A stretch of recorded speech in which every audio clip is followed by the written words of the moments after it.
Kita sudah menerima surat yang bersangkutan melalui pengacaranya atau kuasa hukumnya siang ini. Jadi surat tersebut terdiri dari dua rangkap. Pertama surat jaminan dari seseorang inisial A, kemudian surat permohonan penangguhan penahanan dari tim kuasa hukumnya.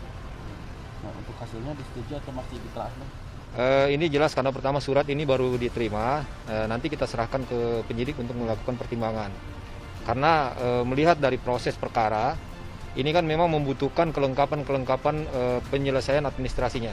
Otomatis juga kita berikan kesempatan kepada penyidik untuk menyelesaikan seluruh rangkaian penyidikan dan juga berkas-berkas perkara ini. Itulah biasanya dibutuhkan keberadaan tersangka. Jadi pertimbangannya selalu kembali kepada penyidik tentang kebutuhan tersangka tersebut. Ya, apakah penyidik masih membutuhkan tersangka atau bagaimana, nanti itu semua kembali kepada pertimbangan penyidik nantinya. Kalau alasan penangguhannya disebutkan nggak? Alasan penangguhan masih normatif ya, itu masih dalam batas-batas wajar. Gue juga keturunan Arab. Lo keturunan Arab, otak lo jangan dibikin PA. Lahir gede di Indonesia, makan ngirup udara di Indonesia, punya malu sedikit. Jangan lo gede-gedein, banggain lo keturunan Arab, keturunan Nabi atau apapun itu. Tahu diri dikit. Dah ya, tak gue naik darah, gue mau beresin ini dulu. Gus, doa Bahar manjur, busuk di penjara. Gimana Gus? Ya begitulah. Karena apa? Allah sudah terlanjur murka. Begitu takabur dan sombongnya seperti Firaun. Aku tak akan pernah meminta maaf. Lebih baik aku membusuk dalam penjara. Ya membusuk beneran, Allah sudah murka.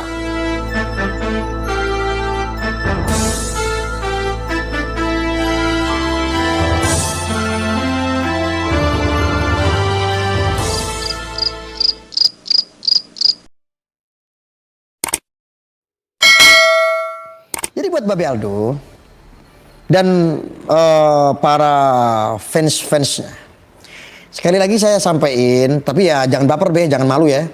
Saya bukan niatnya untuk mempermalukan, tidak. Cuman memperingatkan Babe Aldo.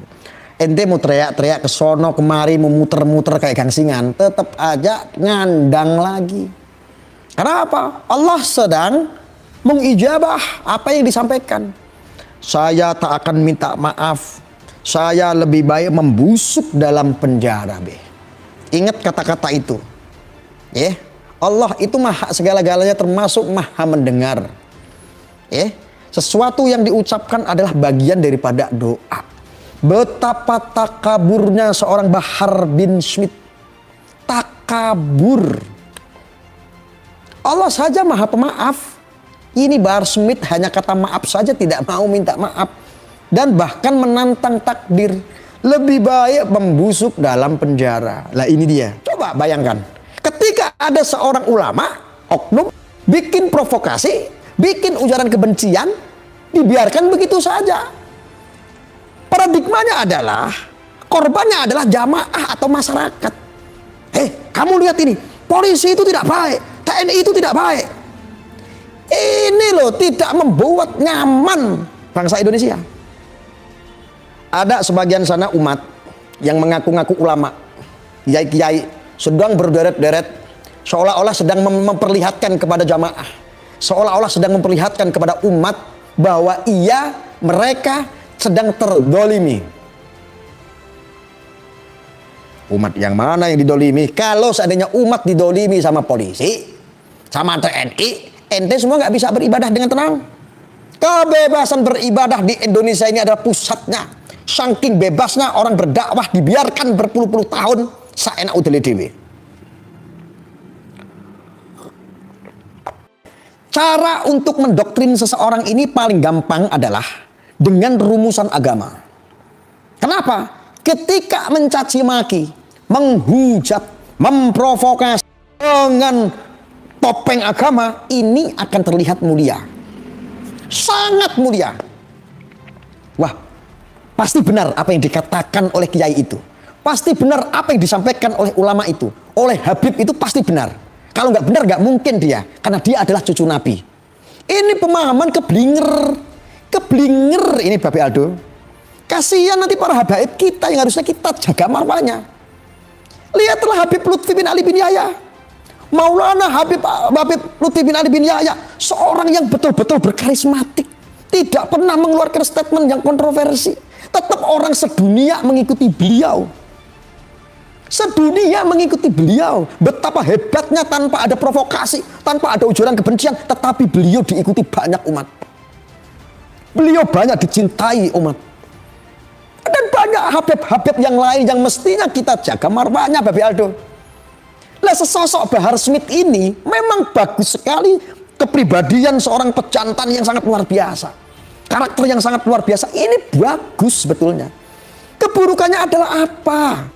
Gara-gara pilpres kalah. Gara-gara bersahabat dulu dengan cendana. Itu aja kok masalahnya. Bukan masalah yang lain-lain. Hanya umat ini dibodohi, diperkaryakan sebagai pengikut. Inilah faktanya. Bahar Smith ini kan masalah gara-gara pilpres kalah. Calonan gubernur dulu sempat kalah. Kan hanya masalah itu sih dulu.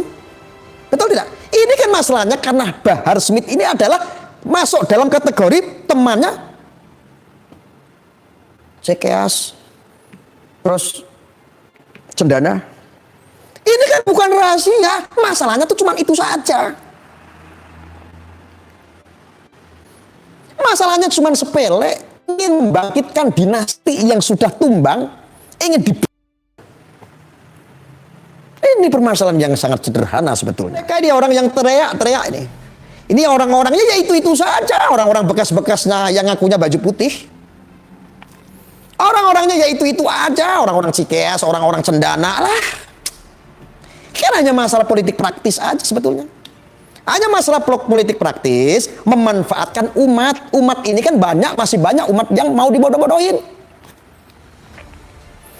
Hilang saja gelarnya, kehabibannya tidak dipakai saja. Tak ada pengikut, tidak ada. Gak ada bro, gak ada. Mereka banyak pengikut karena ada Habibnya.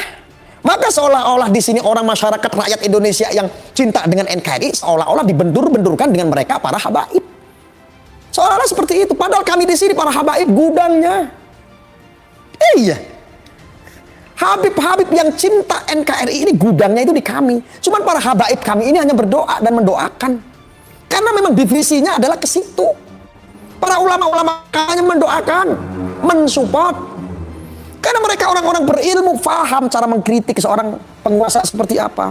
Ketika dikritik, diingatkan sudah seperti apa, kita doakan. Ulama kami insya Allah cerdas dan menyejuk. Indonesia damai-damai saja sampai detik ini. Tak ada kisru-kisru, tidak ada Babe, tidak ada. Kalian ente ini mau perang sama siapa? Ente ini mau perang sama siapa? Kalau Arya memperjuangkan selama ini, dari dulu sampai sekarang menang terus, nggak pernah kalah. Karena apa? Allah tahu, walaupun saya tidak menggunakan embel-embel agama, tetapi saya dikasih menang. Karena apa yang saya sampaikan insya Allah sebuah kebenaran.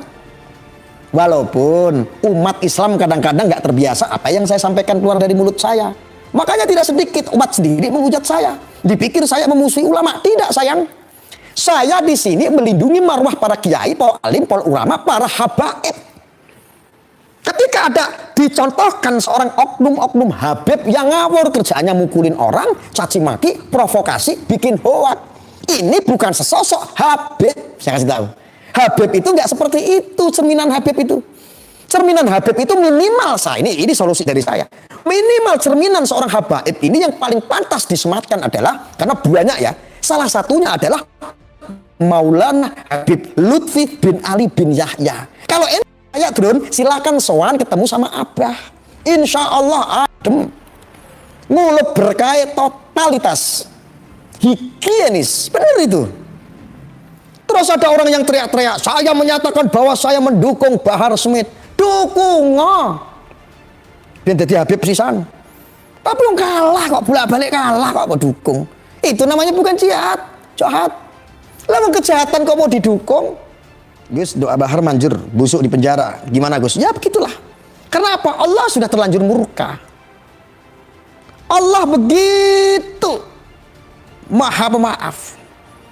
Manusia yang sedikit dikasih gumpalan otak yang terbuat dari air mani, begitu takabur dan sombongnya seperti Firaun, aku tak akan pernah meminta maaf. Lebih baik aku membusuk dalam penjara. Ya membusuk beneran, Allah sudah murka. Allah akhirnya membolak-balikkan hati dan pikirannya. Dengan cara apapun, Allah itu kan tidak langsung celing begitu kan, enggak, nanti orang pada kaget. Delalah kebetulan Bahar Smith salah ngomong lah, inilah, itulah. Itu semuanya jalan dari Allah. Ketika Allah sudah menggerakkan. Dampaknya ini dari mana? Secara manusiawi, kan begitu. Lah, secara manusiawi, publik sudah bisa melihat bahwa Bahar Smith salah ngomong. Bikin hoax, bikin provokasi. Ya, seperti ini. Satu persatu sudah diperlihatkan bahwa oknum-oknum yang mengaku ulama ataupun yang mengaku Habib, tetapi ketika tidak mencerminkan sebagai zuriyah, ketika tidak mencerminkan sebagai cucu Nabi, Masya Allah, pasti Allah akan murka. Dan imajinasi kita sebagai manusiawi, kita pasti akan bisa berpikir ketika pikiran kita ini normal, kita bisa melihat dan menengok, kok Habib kayak begini? Inilah orang-orang waras. Saya yakin, saya mantapkan kalian semua sahabat-sahabatku. Ketika Anda melihat seorang habaib yang sejuk, yang mempersatukan umat, tidak ada alasan Anda untuk menghujat para habaib. Betul. Karena kita semuanya adalah memuliakan para habaib. Kita memuliakan para juriyah. Kita sangat menghormati dengan keilmuannya, dengan keturunannya. Betul tidak? Insya Allah kita ini sangat memuliakan. Lah, ketika ada oknum-oknum seperti itu, ini sangat memalukan dan merusak marwah para habaib.